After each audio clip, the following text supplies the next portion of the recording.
Last call. As the name suggests or makes clear, this is not about a funny subject. It's the last call. So I'm thinking if one is depressed, well, still there could be two ways of looking at this. Maybe if the viewer is depressed, he can find some solace, he can find someone on the screen he can relate with, he can learn something from the experience, he can say, okay, I'm going through that, but let's see where this is going, and indeed identifying with the protagonist of the cinematic narrative would help in getting involved with a film. I'm not sure if flow will be reached, flow, optimum experience, and being in the zone. Flow is achieved when you're immersed in an activity. You're dedicated to it, nothing else matters. Like now I'm trying to reach flow and forget about this silly fellow here who is distracting, attacking my flow. So there are quite a few conditions of flow. If you're interested you can Google, for instance, go for 9 conditions of flow. Flow, better start, of course, get to read the book, Mihaly Csikszentmihalyi, co-founder of Positive Psychology, Martin Seligman, a classic. And you couldn't do no better than read that, because it tells you how you can get to the peak, the zenith. And further still, microflow, introduce flow, optimal experience into daily menial activities. The other possibility would be that the viewer is not depressed, which hopefully is for the majority, and then indeed it's it will depress you. I'm just being silly. So you feel empathy with David Wilkins, aka Scott, who is suicidal,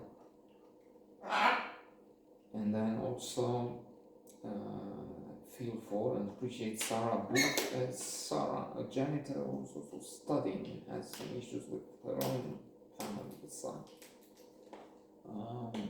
So Scott is calling for help, calling to talk with someone, because he's been drinking heavily. So there's that problem with alcohol, but he's trying to sink his problems into the glass, which is the case for so many alcoholics. So we, with Sarah, we get to know about his misery, his tragedy, PTSD, so on.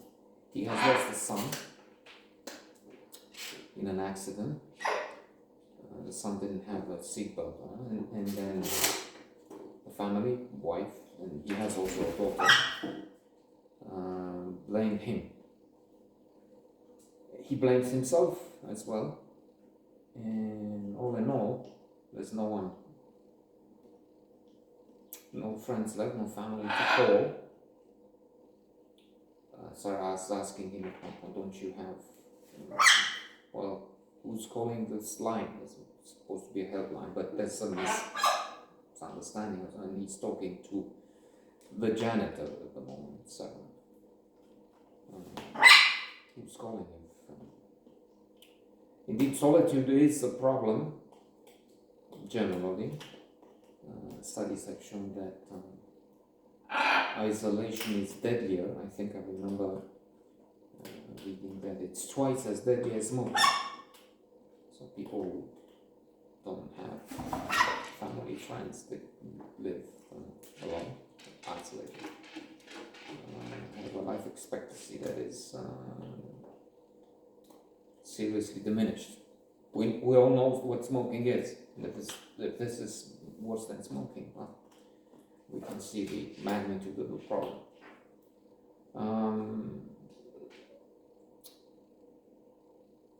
So, the more we know, the worse it gets.